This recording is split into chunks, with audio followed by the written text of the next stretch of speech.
Il frappait en sa mère. Alors la fillette a couru vers les bikers du port. Ce qu'ils ont fait a bouleversé toute la ville.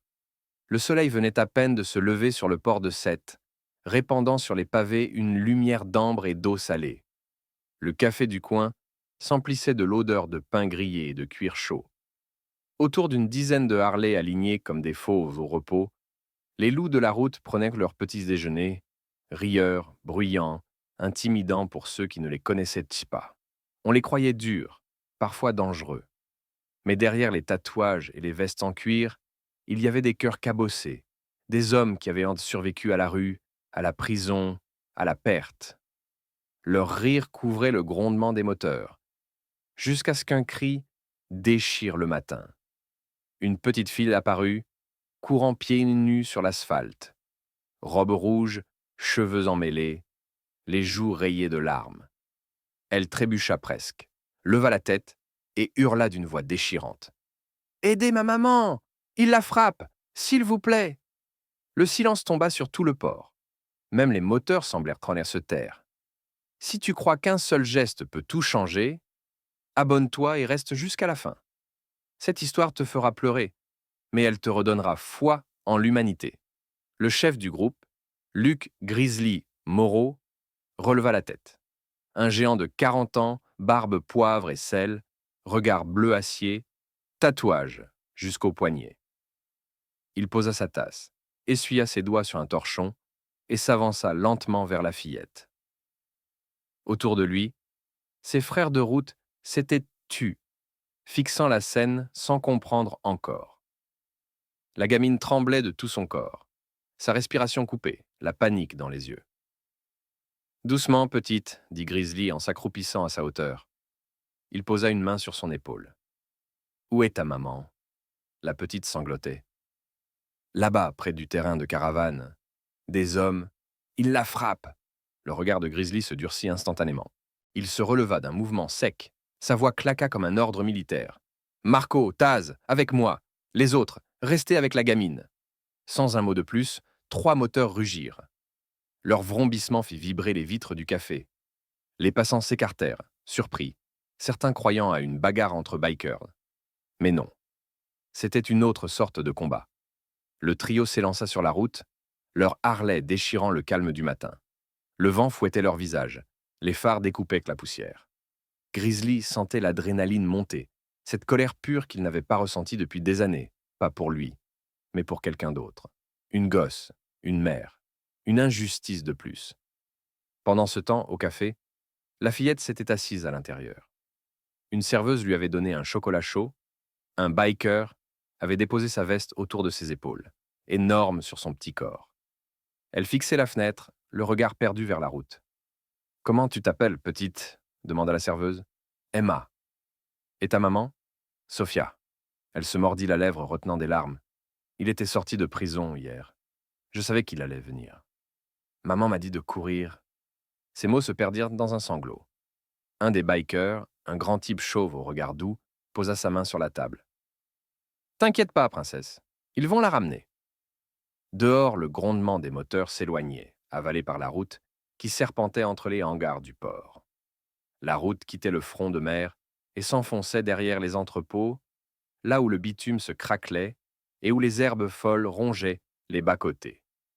Au loin, une enfilade de caravanes blanches se tassait comme des mouettes sous la bourrasque. Quelques chiens aboyaient derrière des grillages tordus. Une antenne grinçait au vent. Grizzly ouvrit la voie, épaules basses, casque vissé, regard raccourci. Ce regard de route qui ne cligne plus. Marco et Taz suivaient roue dans roue, alignés comme une phrase sans virgule. Ils coupèrent les moteurs bien avant d'atteindre le terrain, par habitude. Un réflexe de vieux loup. On ne débarque jamais en hurlant dans un territoire où l'on ignore qui commande. Grizzly leva la main. Silence. On n'entendait plus que le clapot étouffé du canal et le claquement sec d'une bâche contre une carrosserie. « Là !» dit Taz à voix basse. Un cri. Femme. Couvert. Étouffé par une paroi mince. Une caravane. La 3e sur la gauche, rideau marron tiré de travers. Grizzly sentit l'adrénaline prendre le relais de la pensée. Il ne courut pas, il avança. pas après pas, solide comme une porte qu'on ne peut pas défoncer autrement que par l'entendre s'ouvrir. Devant la caravane, des canettes vides, un cendrier renversé, un bout de ceinture. La poignée vibrait encore. Un coup à l'intérieur, puis la plainte d'une chaise. Grizzly posa la paume contre la paroi. Elle transmettait les gestes qui s'y cognaient. Une brutalité pauvre, sans technique. Juste l'ivresse et la rage bête. On frappe d'abord, murmura Marco. Grizzly donna 3 coups de poing dans la tôle. Pas un de plus.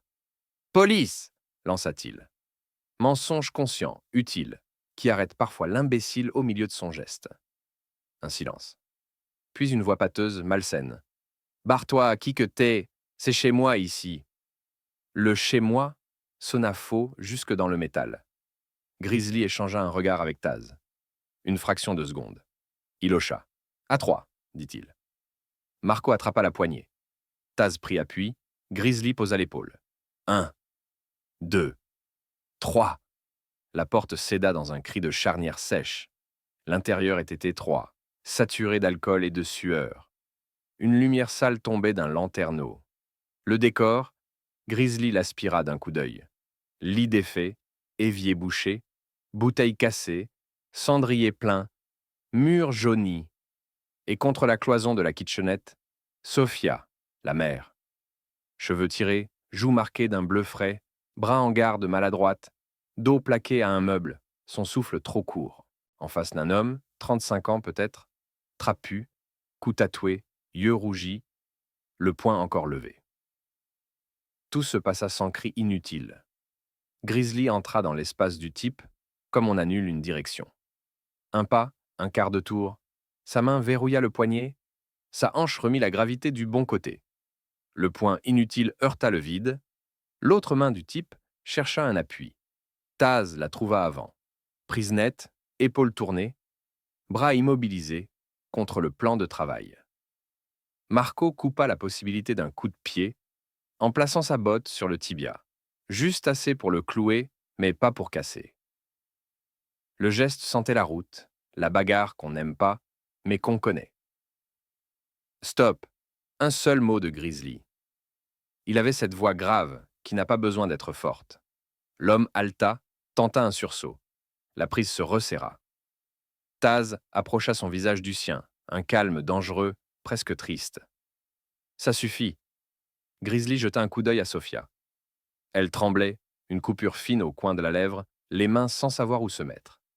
Il adoucit ses traits comme on baisse en intensité. Madame, vous pouvez respirer. On essaie là. Elle hocha. Ses lèvres formèrent un merci sans son. Sors-le, dit Grizzly. Taz et Marco firent pivoter l'homme, le traînèrent dehors jusqu'au gravier, le plaquèrent contre la tôle de la caravane voisine. L'air frais mordit les poumons de tout le monde. Un voisin entr'ouvrit une porte, referma.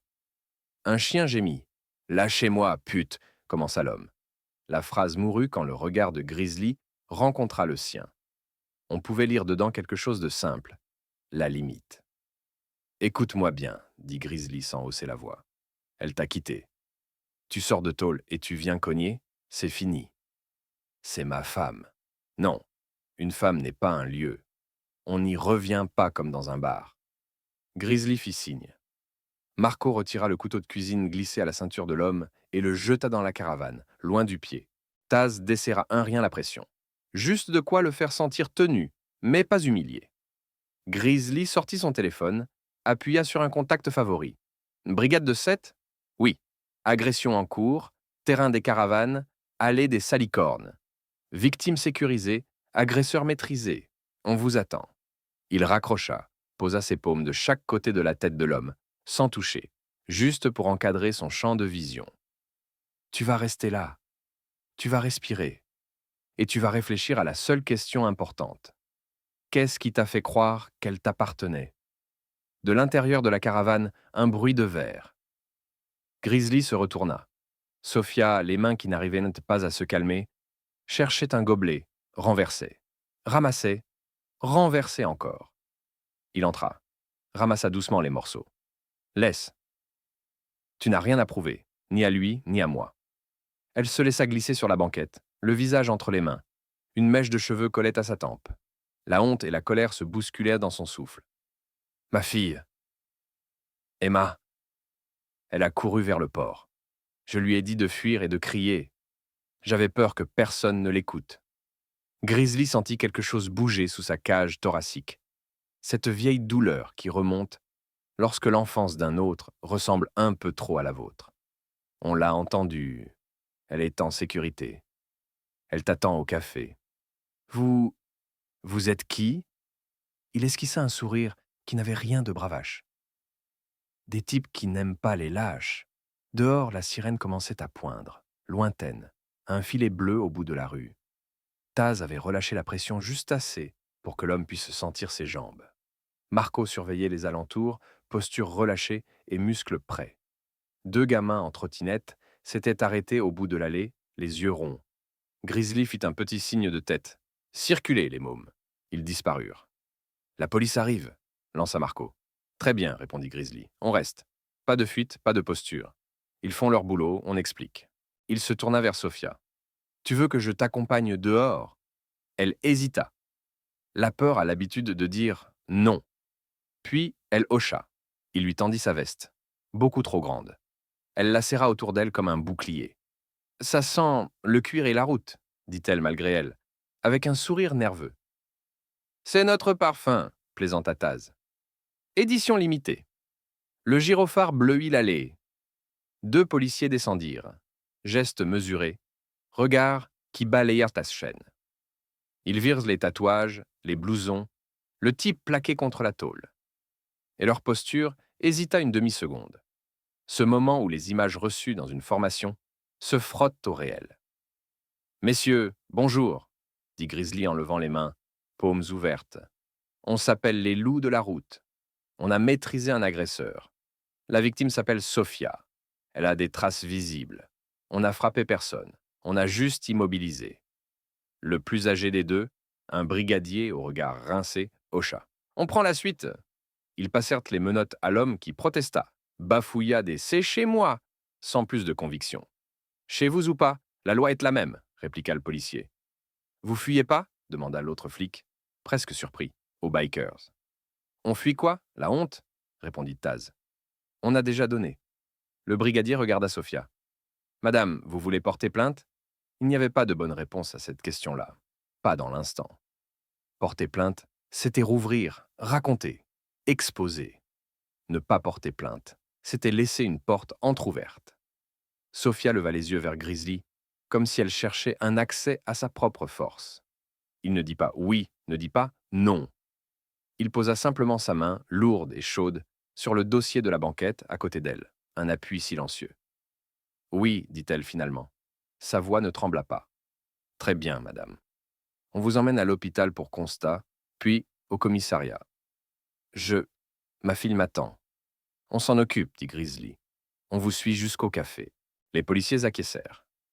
Ils firent monter l'homme à l'arrière du véhicule. Claquement sec de la portière. Silence retombant derrière. Le gyrophare coupa. On entendit à nouveau le vent. Sophia sortit de la caravane. Le jour, dehors, avait une couleur plus honnête. Les chiens s'étaient tus. 2 femmes du terrain observaient à distance, bras croisés, mélange de curiosité et de compassion. L'une lança « Courage, ma belle !» Sophia baissa la tête, mais ses pas étaient déjà plus fermes. Elle serrait la veste de Grizzly. « Je vous dois... »« Rien !» coupa-t-il doucement.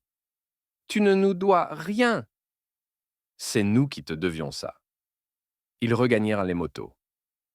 Grizzly fit signe à Taz. « Prends la voiture de la police. » Je ferme la marche. Marco ouvre la route. Sophia monta derrière lui, raide, maladroite. Grizzly sentit la tension dans ses mains lorsqu'elles cherchèrent tout se poser. « Ici !» dit-il en guidant ses doigts sur la ceinture. « Tu peux serrer fort. » Le moteur vibra, grave et rassurant. Ils quittèrent le terrain, longeant les entrepôts, retrouvant l'odeur de mer. À mesure que la route se déroulait, Grizzly sentait la pression de Sophia se relâcher d'1 millimètre, puis d'un autre. La peur, parfois, se défait à la vitesse d'un paysage. Au café du port, Emma était collée à la vitre, les yeux dévorant la ligne de la route. Quand elle reconnut la silhouette de la Harley, elle bondit, renversant presque sa tasse. La serveuse la retint à temps, mais la fillette s'arracha déjà, dévalant la terrasse. La moto s'arrêta. Sophia mit pied à terre. Emma se jeta dans ses bras. Pas un mot d'abord. Juste ce son primal qu'on redevient enfant pour comprendre. La respiration après l'apnée. Maman, ma fille, ma brave, tu as couru, tu as crié, tu as fait ce qu'il fallait. Sophia embrassait les cheveux d'Emma, respirait son odeur de chocolat et de sel, comptait les secondes pour se persuader que c'était vrai, qu'elles étaient deux, ensemble, ici. Grizzly se retourna, recula d'un pas, leur laissant l'espace. Les autres loups, massifs et maladroits, se trouvaient soudain immenses dans leur pudeur. La voiture de police se gara à côté. Le brigadier descendit, croisa le regard de Grizzly. Entre deux hommes qui n'ont pas choisi les mêmes routes, il y a parfois un pont. Celui-là fut un simple hochement de tête. On vous suit à l'hôpital, dit le policier à Sophia. Après, commissariat. Oui, répondit-elle, la voix redevenue utile. On vient aussi, lança Taz. Ce n'est pas nécessaire, répliqua le brigadier par réflexe. C'est pas pour vous, chef, sourit Taz. C'est pour elle. Un rire discret dans le groupe. Le policier ne sourit pas, mais ses yeux se firent moins durs. Faites comme vous voulez. Sans faire de bruit. Le café offrit des couvertures.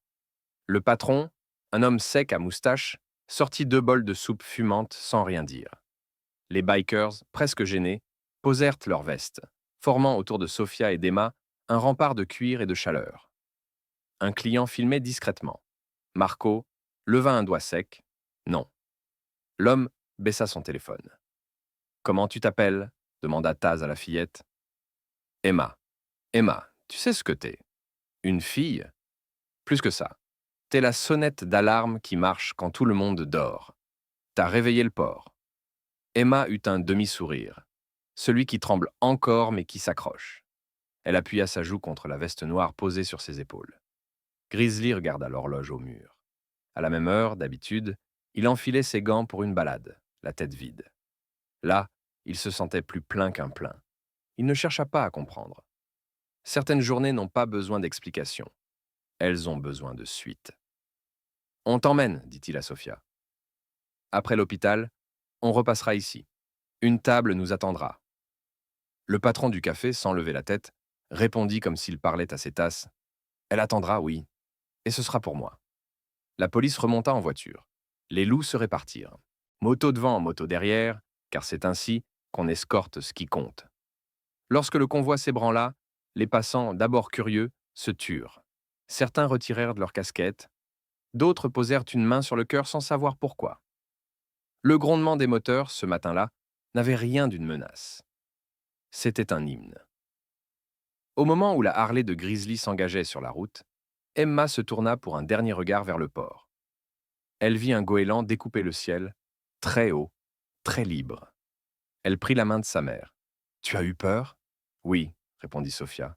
« Et toi ?»« Oui. » « Mais ils font moins peur que les méchants, les motards. »« C'est parce qu'ils n'effraient pas, » murmura Sophia.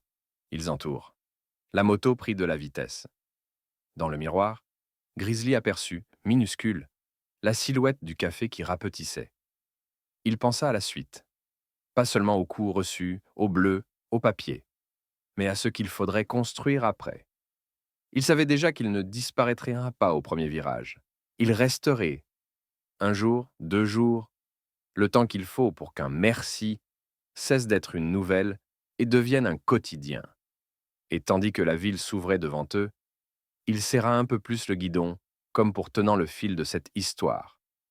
On avait tiré l'alarme. Il fallait maintenant allumer les lumières une à une. L'hôpital de Sète, bâtiment blanc éraflé par le sel et le vent, paraissait calme vu de l'extérieur. À l'intérieur, il sentait le désinfectant et la fatigue. Le convoi s'arrêta devant les urgences. Les moteurs s'éteignirent un à un, comme une marée qui se retire. Sophia, soutenue par Grizzly, franchit la porte vitrée. Emma, agrippée à sa main, refusa de la lâcher. Un infirmier s'approcha, surpris par la présence du groupe de bikers derrière elle. lourd de cuir, silencieux. Blessure visible, expliqua Grizzly. Agression domestique. Police déjà au courant. L'homme hocha, professionnel. Mais ses yeux restèrent un instant sur les tatouages. Très bien, suivez-moi. La lumière du couloir était crue. Emma marchait en silence, observant les murs peints d'un blanc trop propre. On lui fit asseoir sa mère sur un brancard. Grizzly s'éloigna pour la laisser avec les soignants. Il s'adossa au mur du hall, bras croisés. Les autres loups patientaient à l'extérieur, assis sur leurs motos, allumant des clopes qu'ils ne finissaient jamais. Le brigadier arriva un peu plus tard, carnet à la main. « J'ai besoin d'une déposition, monsieur Moreau. »« Vous voulez quoi exactement ?»« Les faits, rien que les faits. Pas la gloire, pas les titres. » Grizzly esquissa un sourire fatigué. « De la gloire. On n'en vend pas. On l'enterre d'habitude. » Il raconta. La fillette, la course, la caravane, les coups, l'intervention. Pas de gestes exagérés, juste des phrases sèches, précises. Le brigadier notait. Parfois levait un sourcil. Vous saviez que la loi n'encourage pas les interventions non professionnelles? Je sais aussi qu'elle arrive souvent 5 minutes trop tard. Le policier rangea son carnet, soupira. Vous avez de la chance que ça se soit bien terminé. Ce n'est pas de la chance, répondit Grizzly. C'est de la volonté. L'homme le fixa, puis tendit la main. Merci quand même. Un silence rare. La poignée de main dura 1 seconde de plus qu'il n'aurait fallu. Dans la salle d'examen, Sophia gardait les yeux ouverts pendant qu'on posait des compresses sur sa pommette. Emma était assise sur la chaise d'à côté, ses petites jambes battant dans le vide. « Il est parti en prison ?» demanda-t-elle. « Oui, » répondit le policier présent. « Mais c'est temporaire. Il faudra qu'on fasse les papiers pour que ce soit plus long. » Sophia détourna le regard. « Je ne sais pas si j'aurai la force de raconter encore. »« Vous ne serez pas seul, » dit Grizzly de la porte. Elle leva les yeux. « Vous allez rester ?»« Aussi longtemps qu'il faudra. » Emma bondit de la chaise pour se coller contre lui. « Vous viendrez demain ?»« Si ta maman veut bien. » Sophia sourit pour la première fois, fragile mais réelle. Plus tard, dans le parking désert, la nuit tombait doucement. Les loups s'étaient rassemblés autour de leur moto, tasse de café tiède à la main. Taz grattait le sol du bout de sa botte. « Tu te rappelles, chef, quand on disait qu'on voulait changer l'image ?»« Ouais. Bah là, on vient de la retourner. » Les autres rirent doucement. Grizzly, lui, restait pensif. Son regard s'était perdu vers l'horizon, où les lumières de la ville tremblaient sur l'eau. « Vous savez ce que je pensais ?» dit-il après un long silence. « Que t'as faim, » lança Marco. « Que j'ai déjà vu cette scène. Il y a longtemps. » Il se tut. On entendait le grésillement d'une enseigne lointaine. J'avais 8 ans. Ma mère courait, moi derrière. Il criait, comme celui-là. Personne n'est venu. Pas un voisin, pas un ami. J'ai juré qu'un jour, je ne laisserai plus personne courir seul. Taz écrasa sa cigarette. Alors t'as tenu parole. Grizzly haussa les épaules. Une promesse, c'est comme une route. Tu la refais à chaque virage. Le silence qui suivit n'était pas vide. C'était celui des hommes qui comprennent sans parler. Le lendemain, les journaux locaux titrèrent sobrement. Violence conjugale, stoppée par un groupe de motards. La fillette avait alerté les secours. Mais les photos parlaient d'elles-mêmes. Un cercle de bikers autour d'une mère et de sa fille. Des visages graves, des uniformes au second plan. Au café du port, le patron avait encadré l'article. « C'est pas tous les jours qu'on voit des anges en cuir, grommela-t-il. Sophia revint quelques jours plus tard. Les bleus s'effaçaient. Emma tenait un dessin, un soleil, des motos, une petite fille avec des ailes. « C'est pour vous, dit-elle. » Grizzly prit la feuille avec précaution. « C'est toi, là ?»« Oui. Et c'est toi, là, avec les autres. »« Pourquoi j'ai des ailes, moi ?»« Parce que les anges, ils en ont, non ?» Il ne sut quoi répondre. Il rangea le dessin dans la poche intérieure de sa veste. Il savait qu'il ne s'en séparerait jamais. La semaine suivante, la mairie de Sète organisa une petite cérémonie. Pas de ruban, pas de discours trop long, juste un remerciement, un café, un peu de soleil. Grizzly s'y rendit à contre-cœur, Mais il voulait que Sophia et Emma se sentent soutenues. Le maire, costume clair et sourire de photographe, leur serra la main. Vous savez, monsieur Moreau, les gens parlent beaucoup de vous. Les gens parlent toujours, répondit Grizzly. Ce qui compte, c'est ce qu'ils font. Sophia, à côté, serrait la main du maire avec pudeur. Emma, elle, avait sauté dans les bras de Taz, riant aux éclats. Ce rire-là effaça tout le reste. Quand la cérémonie se termina, Grizzly s'éloigna un peu, jusqu'à la rambarde du port. Le vent portait l'odeur de sel et d'essence. Il ferma les yeux. Pour la première fois depuis longtemps, il ne pensait à rien. Juste à ce son. Un moteur qui démarre. Une vie qui repart. Le printemps s'installa sur Sète avec la lenteur d'une marée montante. Le port reprit son rythme de saison, les touristes commencèrent à affluer, et pourtant, dans une petite rue derrière la place du marché, tout paraissait figé dans une bulle hors du temps. C'était là que Sophia et Emma avaient emménagé. Un petit appartement au rez-de-chaussée, 2 pièces à peine, mais avec une fenêtre donnant sur la mer. Un voisin, un ancien pêcheur, leur avait apporté des rideaux. Une vieille dame du 3e avait offert une cafetière. Et, une fois par semaine, les loups de la route venaient en frapper à la porte, sans prévenir, les bras chargés de sacs de courses, de jouets, de rires. Grizzly, lui, restait en retrait. Il déposait toujours quelque chose sur la table. Un pot de confiture, un livre pour enfants, une ampoule neuve. Puis, il repartait. Il disait qu'il n'aimait pas s'imposer. Mais Emma, elle, savait qu'il restait souvent garé plus loin, dans la rue, moteur coupé, juste pour s'assurer qu'elles allaient en bien. Un soir, Sophia l'attendit sur le palier. Il arrivait, casque à la main, barbe trempée de pluie. « Vous n'allez pas faire semblant de passer par hasard encore longtemps, hein ?» dit-elle en souriant. « J'étais dans le coin. »« Bien sûr. Venez dîner, il reste de la soupe. » Grizzly voulut refuser, mais Emma apparut derrière sa mère avec une cuillère en plastique. « Si tu manges pas, je boude. » Il leva les yeux au ciel. « Bon, d'accord. Mais juste une assiette. » La soirée fut simple, presque ordinaire. Sophia avait retrouvé un peu de couleur. Elle parlait davantage, riait parfois, comme si chaque sourire était une victoire contre l'ombre. Emma racontait l'école, ses copines, ses rêves de devenir pilote de moto rose. Grizzly, silencieux, les écoutait avec une attention rare, comme si ses mots se réparaient quelque chose en lui aussi. Après le repas, il sortit sur le balcon pour fumer. Sophia le rejoignit. Le vent portait l'odeur du large. « Vous savez, dit-elle doucement, depuis ce jour, je dors sans sursauter.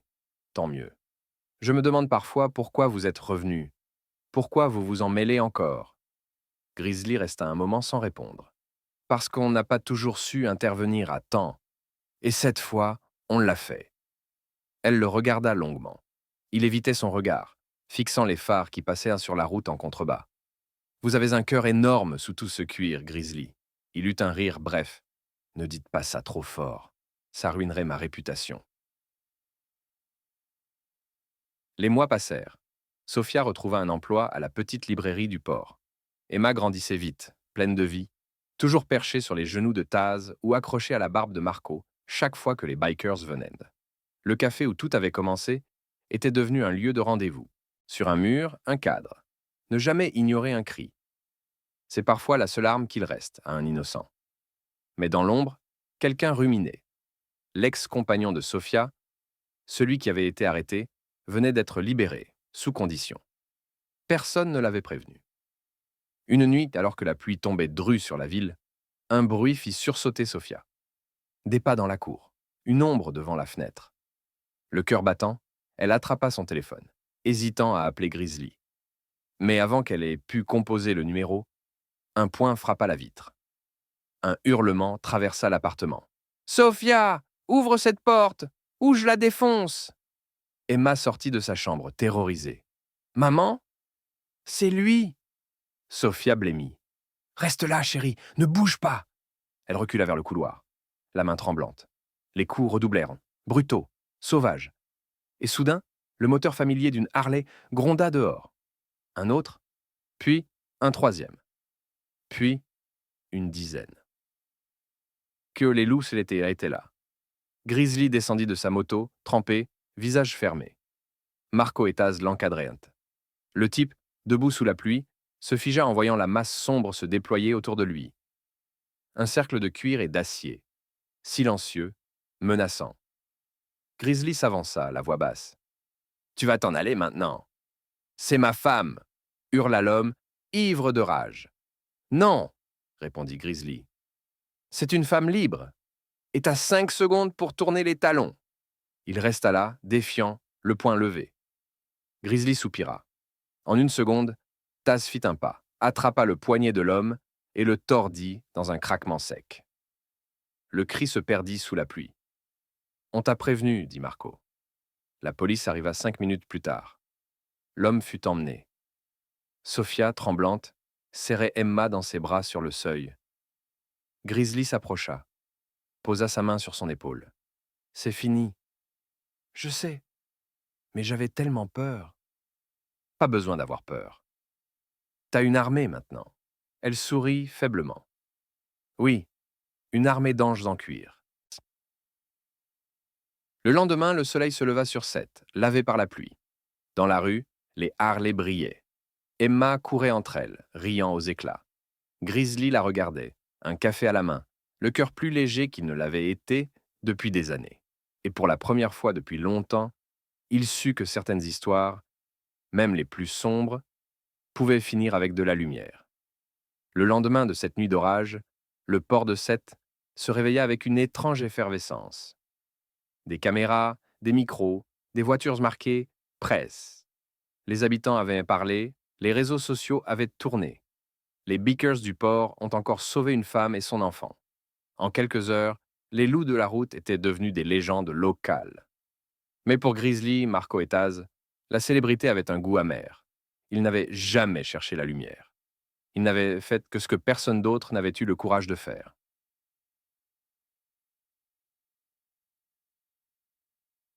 Sophia, encore secouée, regardait par la fenêtre de son petit salon. Devant l'immeuble, des journalistes s'agitaient. Emma, en robe jaune, dessinait tranquillement à la table du petit déjeuner. Sur sa feuille, encore et toujours, des motos et des sourires. « Ils veulent une interview », dit-elle à Grizzly, venue vérifier que tout allait bien. « Refuse. Ils disent que ça pourrait aider d'autres femmes. »« Alors parle, » répondit-il doucement. « Mais sans nous. On ne cherche pas les projecteurs. » Sophia hocha la tête. « Vous savez, quand je vous ai vu arriver hier soir, j'ai compris quelque chose. »« Quoi donc ?»« Que le courage, ça ne crie pas, ça agit. » Grizzly esquissa un sourire. « Et toi, t'as crié au bon moment. » L'après-midi, dans un studio de la chaîne régionale, Sophia raconta son histoire.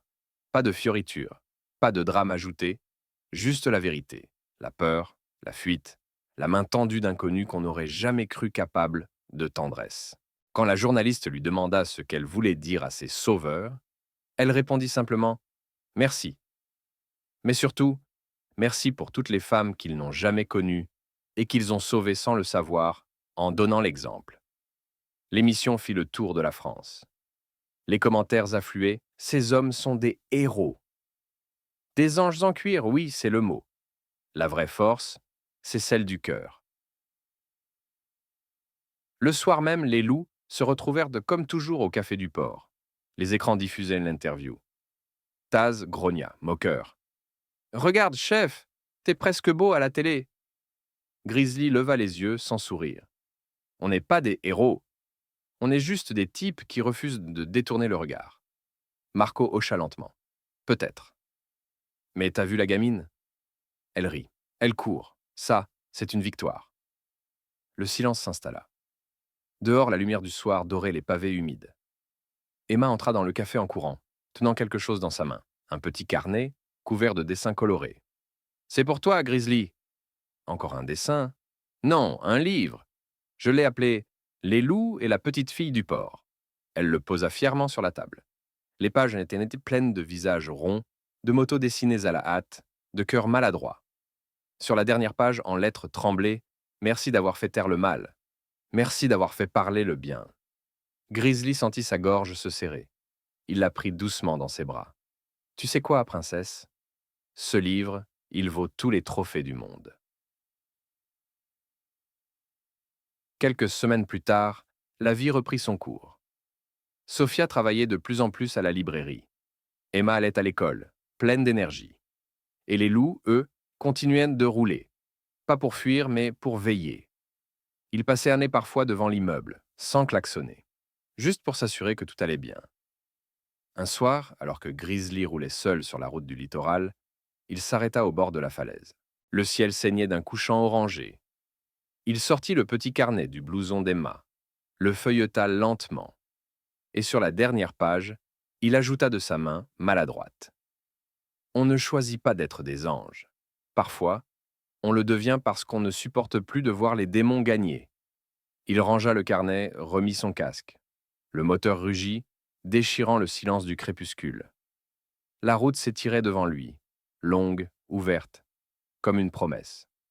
10 ans plus tard, le port de Sète n'avait pas changé. Le même cri des mouettes, le même vent salé qui poussait les voiles contre les quais, le même café aux rideaux bleus où les loups de la route s'arrêtaient autrefois.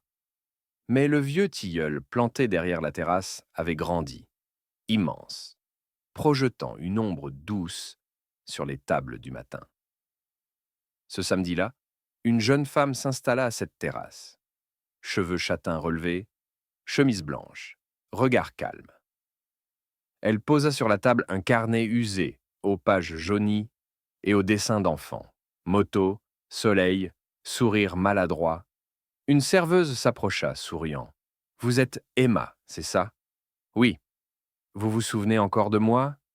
Difficile d'oublier. La petite fille du port. Emma sourit. 10 ans s'étaient écoulés, mais chaque coin du port respirait encore le souvenir de cette matinée où tout avait basculé.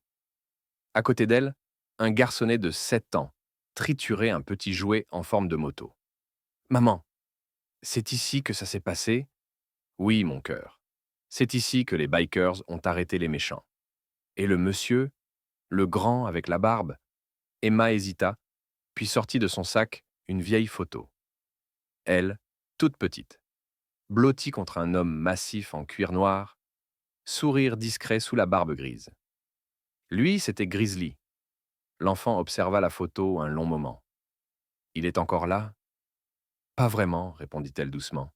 « Il est parti, il y a 2 ans. »« Parti où ?»« Sur une route sans fin, celle qu'on prend quand on a fait tout le bien qu'on pouvait ici. » Le garçon baissa la tête. « C'est triste !»« Non, » murmura Emma. « C'est beau. Parce qu'il vit encore ici. » Elle posa la main sur sa poitrine, puis sur le carnet. Sur la première page, on pouvait lire « Les loups et la petite fille du port », d'après une histoire vraie. Un grondement de moteur fit soudain vibrer les vitres du café. Emma se retourna. 3 Harley passaient lentement sur le quai, moteur bas, chrome étincelant. Des silhouettes familières, Marco, Taz et un jeune nouveau qu'elle ne connaissait pas. Elle se leva, un sourire au coin des lèvres, le cœur serré. Taz la reconnut aussitôt, leva la main, puis s'arrêta. Il coupa le moteur, descendit et s'approcha. « Eh ben, t'as grandi, toi. Et toi, t'as encore la même veste. Je change pas une armure qui protège. » Ils se serrèrent dans les bras, fort. Taz observa l'enfant à ses côtés. « C'est ton petit ?»« Oui. Il s'appelle Luc. »« Comme Grizzly, ouais, je m'en doutais. » Le garçon s'approcha timidement. « C'est vrai que vous étiez des loups. » Taz éclata de rire. « On l'est toujours, petit. Mais maintenant, on veille autrement. » Il sortit de sa poche une médaille ronde en métal gravé, l'ancien insigne du club. « Tiens, c'est pour toi, pas pour jouer. Pour te rappeler qu'il faut jamais détourner les yeux quand quelqu'un appelle à l'aide. » Luc prit la médaille avec un sérieux presque solennel. « Je te le promets. » La journée s'étira, douce et claire. Les bikers reprirent la route en saluant. Emma resta un moment sur le quai, le carnet ouvert sur ses genoux, regard perdu dans les vagues. Le vent fit tourner les pages jusqu'à la dernière, celle qu'elle n'avait jamais montrée à personne. Le dessin d'un homme en cuir noir, tenant la main d'une petite fille en robe rouge. Sous le dessin, une phrase griffonnée d'une écriture maladroite. Celle d'un homme aux doigts trop épais pour le papier. Le monde n'a pas besoin de héros. Il a juste besoin de gens qui écoutent quand quelqu'un pleure. Grizzly! Les larmes montèrent sans prévenir. Pas de tristesse. De gratitude. Elle ferma le carnet, prit la main de son fils. Allez, mon ange. On rentre. Maman? Oui. Quand je serai grand, je veux rouler moi aussi. Mais pas pour faire du bruit. Pourquoi alors? Pour protéger. Elle sourit à travers les larmes. Alors tu seras un vrai loup. Ils s'éloignèrent lentement, leurs pas résonnant sur les pavés chauffés par le soleil. Et dans le lointain, le grondement des moteurs reprit, doux, presque paternel, comme un écho venu d'un autre temps. On ne choisit pas toujours d'être fort. Parfois, c'est la vie qui nous y force. Mais la vraie force n'est pas celle des poings, c'est celle du cœur, capable de transformer la peur en courage et la colère en protection. Si cette histoire t'a touché, abonne-toi pour ne pas oublier que la bonté existe encore. Écris en commentaire « Histoire de Dim » pour leur rendre hommage. Et partage cette histoire. Quelqu'un, quelque part, a peut-être besoin de savoir qu'il y a encore des gens qui se lèvent quand d'autres tombent.